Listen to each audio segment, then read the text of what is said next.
يعني أنا دلوقتي لمّا أسأل نفسي أو أفكّر هو أنا اتخلقت ليه، اتخلقت إزاي، والدنيا دي اتخلقت إزاي، وإيه اللي بدأ العالم ده، والأفكار دي لمّا بتيجي في مُخّي أنا كده وِحِش، أنا كده لازم أطرد الأفكار دي وأقول أعوذ بالله من الشيطان الرجيم، لأ،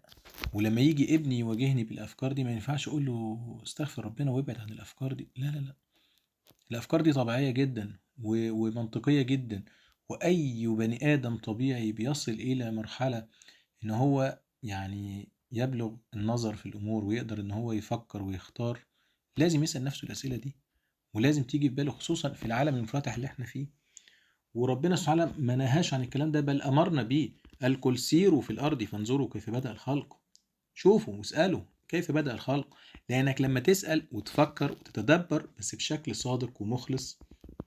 إنك فعلًا عايز توصل للحقيقة، لازم هتوصل لربنا سبحانه وتعالى. أي حد بيبدأ في التفكُّر والتدبُّر والنظر بصدق، لازم هيوصل لله سبحانه وتعالى وربنا هيهديه،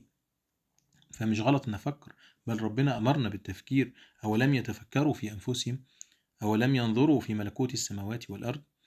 تمام، أفلا ينظرون إلى الإبل كيف خُلقت وإلى السماء كيف رُفعت وإلى الأرض كيف سُطحت، شوف، قُل سيروا في الأرض فانظروا، بل بالعكس ربنا أمر النبي صلى الله عليه وسلم وقال له قول للناس، يعني لو ربنا هيأمر الناس بحاجة واحدة بس، حاجة واحدة، أمر واحد بس في الدنيا كلها، هيأمرهم بالتفكر. قل إنما أعظكم بواحدة، حاجة واحدة بس عايزة منكم، أن تقوموا لله مخلصين مثنى وفرادى، كل واحد لوحده كده أو كل اتنين مع بعض، ثم تتفكروا، تفكر، لأن التفكر ده هيوصلك لربنا سبحانه وتعالى. فمش غلط أبدا إنك تفكر، مش غلط أبدا إنك تسأل نفسك، مش غلط أبدا إنك تنظر في الكون، لأنك لو نظرت في الكون وتدبرت لازم هتوصل للحق. وعملية التدبر في الكون دي